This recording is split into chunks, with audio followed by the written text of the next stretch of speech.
Hey everybody on the Pro Forum. Okay, quick Photoshop demo for you today. You're looking at Bridge right now, and if you have followed my instructions to the letter in setting up your Photoshop per the workflow thread, which I am going to include a link in this video to that thread, you will have downloaded Dr. Brown's Image Processor Pro.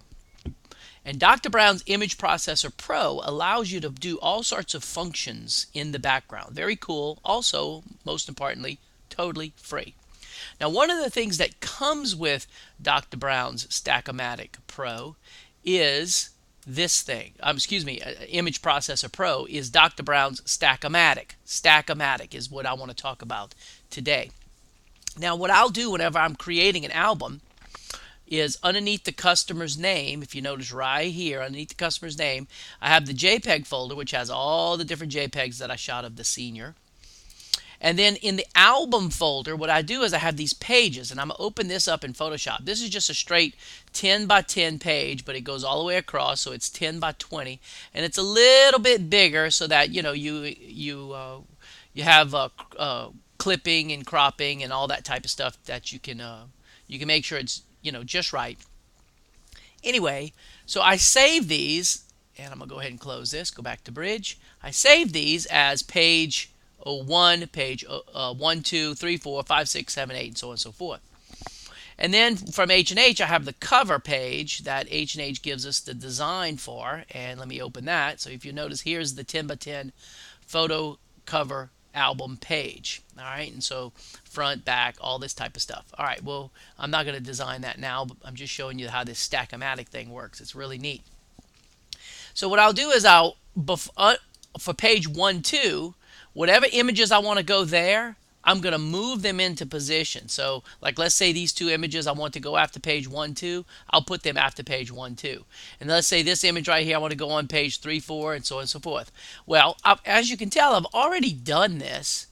And all of these pages, 1, 2, 3, 4, 5, 6, 7, 8, 9, 10, all of them they already have images on them. So I'll open this up, and notice that the images are all stacked one on top of the other. Image 17, 18, 19, and 20 are all stacked inside of this Photoshop PSD file.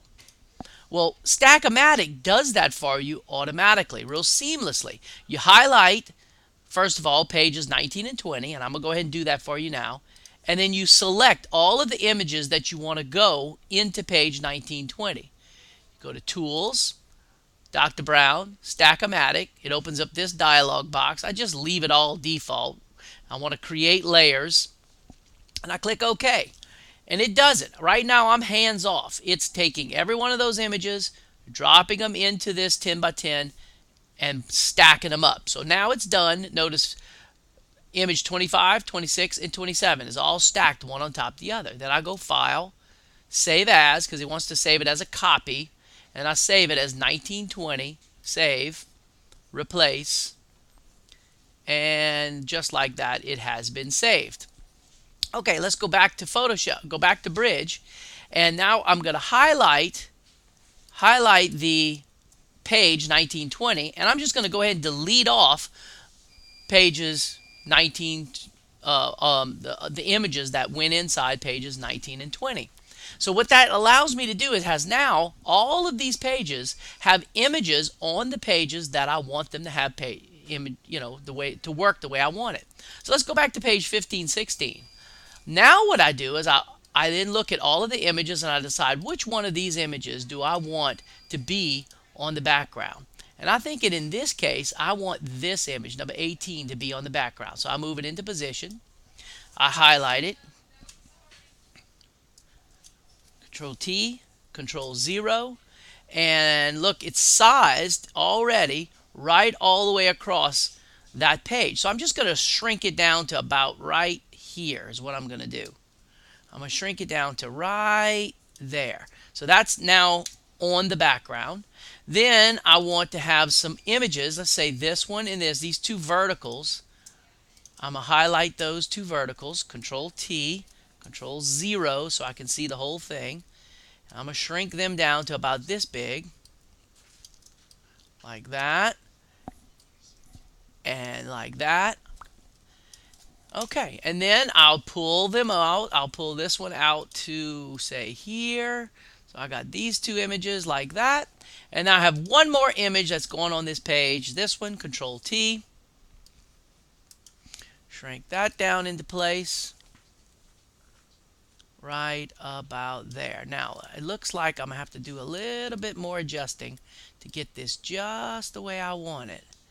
So I'm going to put that one right there. Now I'm going to take all three of these, Control T, and shrink the whole thing down to that big, just like that. Okay, so now I have the basis for my album, but I still have this dead space underneath there.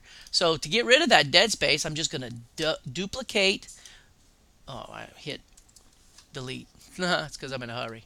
I'm going to duplicate it, and I'm going to take the one that's underneath, and I'm going to pull it over to fill in that dead space. But I don't want it to look like it repeats, so I'm going to go Control L, and I'm going to darken it up like that. Get it nice and dark. And so now it kind of looks kind of like it belongs. The only thing I'm not liking is this little area of white right here. So let me get over to this, and I'm just going to take and clone it out because I just don't like it. So I'm going to take this area, clone it like this. And a little cloning into there. All right, now let me put that back. Now I'm kind of starting to like that. All right, so now I just need to do something with these three images, and I already have a preset, an FX, a style that I already pre-like for this, and that is this one. So when I click it, it automatically puts a little bevel emboss. It automatically puts a little bit of a drop shadow behind each one of those. And just like that, I am finished with this page. Now, if I wanted to spicy it up, I could maybe tilt the images, or I could, just do different things to it. But this is just a nice basic page. And as you can tell, it didn't take that long. And if I didn't have to talk it while doing it, it would have taken even less time. So that's just a little quick tutorial on how Stackomatic works and how you can use this to make your albums a little bit faster. Hope this helps somebody. Talk to y'all later. Bye.